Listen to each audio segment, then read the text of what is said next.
ಪ್ರತಿಯೊಬ್ಬ ತಂದೆ ತಾಯಿಗಳಿಗೂ ಕೂಡ ಒಂದೇ ಒಂದು ಮಾತನ್ನು ಹೇಳೋದಕ್ಕೆ ಇಷ್ಟಪಡ್ತೀನಿ. ತಮ್ಮ ಮಕ್ಕಳು ಹಾಗೋದ್ಬೇಕು, ಹೀಗೋದ್ಬೇಕು, ತುಂಬ ಚೆನ್ನಾಗಿ ಓದಿದ ಮಕ್ಕಳು ಮಾತ್ರ ತಮ್ಮ ಜೀವನದಲ್ಲಿ ಶಾಶ್ವತವಾದ ಬದುಕನ್ನು ಕಟ್ಕೊತಾರೆ ಅನ್ನೋ ಭಾವನೆ ಪ್ರತಿಯೊಬ್ಬ ತಂದೆ ತಾಯಿಗಳಲ್ಲೂ ಕೂಡ ತುಂಬಿ ಹೋಗಿದೆ. ಅದು ನಿಜನೇ ಇರ್ಬೋದು, ಚೆನ್ನಾಗಿ ಓದಿದ ಮಕ್ಕಳು ತಮ್ಮ ಜೀವನದಲ್ಲಿ ಬದುಕನ್ನು ಕಟ್ಕೊತಾರೆ. ಆದರೆ ಶಾಶ್ವತವಾದ ಬದುಕನ್ನು ಕಟ್ಕೊಳ್ಳೋದಕ್ಕೆ ಸಾಧ್ಯ ಇಲ್ಲ.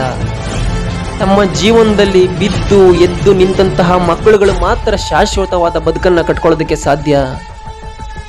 ಯಾಕಂದರೆ ಈಗ ಕಷ್ಟ ಸುಖ ಎಲ್ಲವನ್ನೂ ಕೂಡ ನೋಡ್ಕೊಂಡು ಬೆಳೆದಂತಹ ಮಕ್ಕಳು ಮುಂದೆ ಒಂದಿನ ತಮ್ಮ ಜೀವನದಲ್ಲಿ ಕಷ್ಟ ಅನ್ನೋದು ಬಂದಾಗ ಎದುರಿಸಿ ನಿಲ್ತಾರೆ. ಅದೇ ಬರೇ ಸುಖವನ್ನು ನೋಡ್ಕೊಂಡು ಬೆಳೆದಂತಹ ಮಕ್ಕಳು ತಮ್ಮ ಮುಂದೆ ಕಷ್ಟ ಅನ್ನೋದು ಬಂದಾಗ ಎದುರಿಸಲಾರದೆ ನಿಂತ ಜಾಗದಲ್ಲಿ ಕುಸಿದು ಹೋಗ್ತಾರೆ.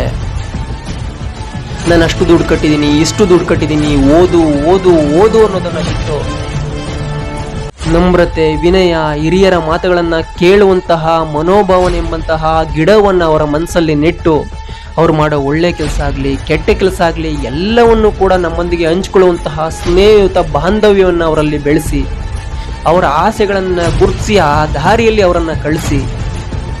ಈ ರೀತಿ ಮಾಡೋದ್ರಿಂದ ಅವರ ಆತ್ಮವಿಶ್ವಾಸ ಅನ್ನೋದು ವೃದ್ಧಿಯಾಗುತ್ತೆ. ತಪ್ಪು ಮಾಡಿದರೂ ಕೂಡ ತಿದ್ದಿ ಬೆಳೆಯುವಂತಹ ಬುದ್ಧಿ ಅವರ ಮನಸ್ಸಲ್ಲಿ ಬರುತ್ತೆ.